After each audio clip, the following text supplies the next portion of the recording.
My grandmother put greedy preachers in their places. Twice. Even after she died. Doctor. My grandmother generously served her Bible-believing Christian church for almost 50 years, without asking anything in return. But when she became elderly, disabled and homebound, her church acted like she did not exist, until she was in hospice care and literally on her deathbed, when that church showed a sudden interest in telling Grandma to remember your church in your will.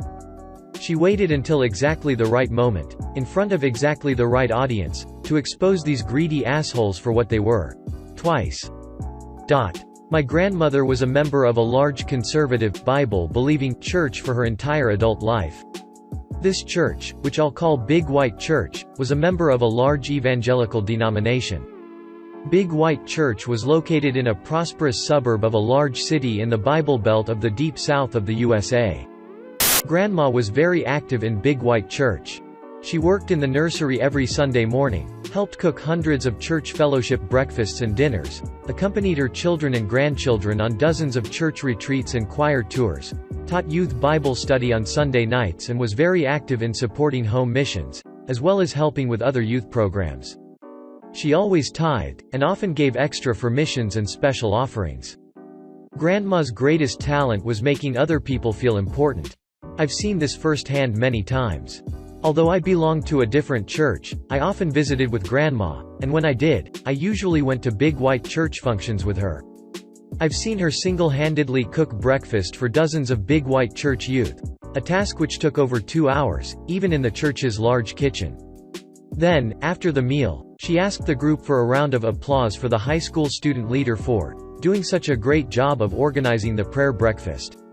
I remember that, on a Big White Church youth retreat at a rural church camp, she drove most of the night to go back to the city and retrieve a big box of evangelistic materials that one of the assistant pastors, whom I'll call Ass Pastor, had forgotten and asked her to get, in time for our morning program the next day. His boss, the senior pastor, I'll call him Pompous Pastor, never found out that Ass Pastor had screwed up or that Grandma had fixed it for him. Ass Pastor never even thanked Grandma. Even though I was a child, this bothered me so much that I asked her about it. She said that she didn't mind at all. She told me her reward would be that those materials would help children find Jesus. Grandma's service to her church ended abruptly at the age of 73, when she broke her back in a car accident. Afterwards, for the last 10 years of her life, she was homebound and could not go to church because of this injury and declining health due to old age. Her mind was just as sharp as ever, and her faith remained sincere, but her body wore out a little more every day. During those 10 years, she made many efforts to reach out to her church, its leadership and her church friends, inviting them to visit her at her home, etc., without success. Every one of these invitations was declined or simply ignored. Near the end, when she was in home hospice care, she decided to plan her own funeral. She and my grandpa called her church and asked for the senior pastor, Pompous Pastor, whom she had known for over 30 years, to visit her so that they could plan her memorial service, which she and Grandpa wanted to be held at the church. Pompous Pastor was too busy, but Ass Pastor stopped by a few days later. According to my grandpa, here's what happened at that meeting, with my grandma literally on her deathbed. Grandma, Grandpa and Ass Pastor discussed her funeral for a couple of minutes. Then Ass Pastor started pressuring her to lay up your treasure in heaven by remembering your church in your will. Grandpa told him firmly that this is neither the time nor the place to discuss her will. They went back to discussing the funeral for a few minutes. Then Ass Pastor steered the conversation back to Grandma's will, with liberal injections of how badly her church needed her support. Grandpa told him several times that it was inappropriate to talk to Grandma about her will or the church's financial needs, because she was terminally ill and in an enormous amount of physical pain.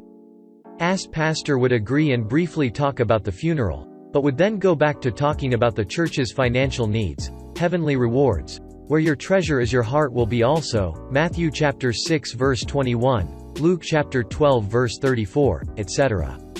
My grandma started crying. To put this into context, Grandma was more than a steel magnolia. She was titanium coated with diamond wrapped in Kevlar. She rarely ever cried, and never ever cried about herself. Not one tear when the doctor told her that her back was broken so badly that she would never walk again, nor during the following 6 months in feudal rehab. She would shed sincere but well-managed tears at funerals and while visiting family members in the hospital when they received bad news. She would cry to console others, weep with those who weep. But nobody, not Grandpa, not her daughter, my mom, nor any of my uncles or Grandma's siblings, ever remembered her crying for herself. My grandma was sobbing uncontrollably. Grandpa, a retired steelworker, former Marine sergeant and Korean War combat veteran, physically grabbed pastor and escorted him out of their house, not too gently. Contrary to everyone's expectations, Grandma lived another 6 months, mostly because of sheer force of will. Eventually, though, Grandma passed away and we held her memorial service at the funeral home, not Big White Church. Pompous pastor and pastor were conspicuously absent.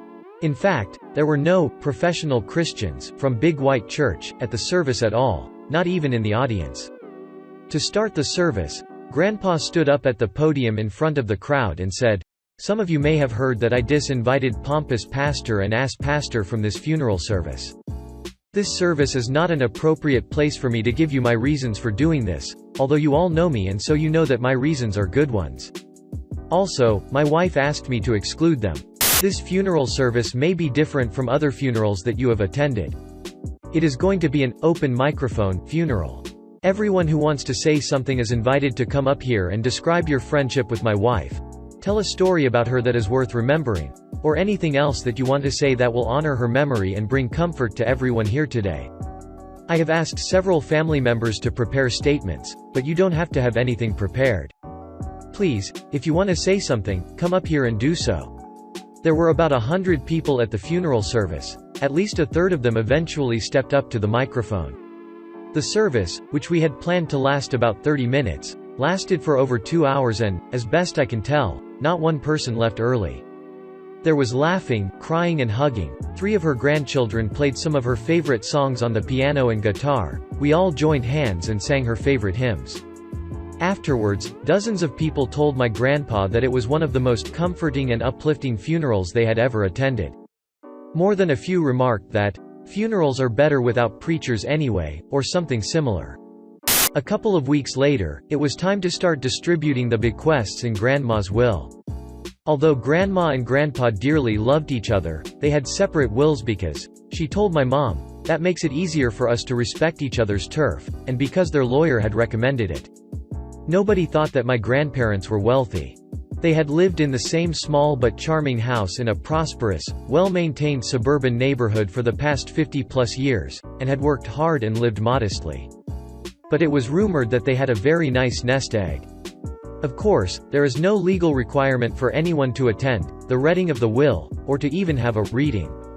Modern telecommunications and near-universal literacy have made this quaint custom practically extinct. But, the reading of the will, was a tradition in our family because it was one of those events that gave our close-knit, extended family an excuse to get together. We never had family reunions. They were too difficult to schedule for our large family. But we got together at birthdays, holidays, funerals, baptisms, etc., so that if you attended several of these, you would see just about every one of your cousins, aunts, uncles, and even great-aunts and uncles who were grandma's and grandpa's siblings and in-laws. With this family tradition in mind, many of our family members' wills often contained very personal bequests of items that had little cash value, but were the departed family members' way of telling their loved ones that they wanted to share a cherished memory with them one last time. As an added incentive to attend, the family rumor mill had been buzzing with speculation, encouraged by Grandpa, that Grandma's will contain some surprises. The reading was held in a conference room at a lawyer's office. Unsurprisingly, the attendees included my mom, as well as aunts, uncles, great-aunts, great-uncles and many of the grandchildren.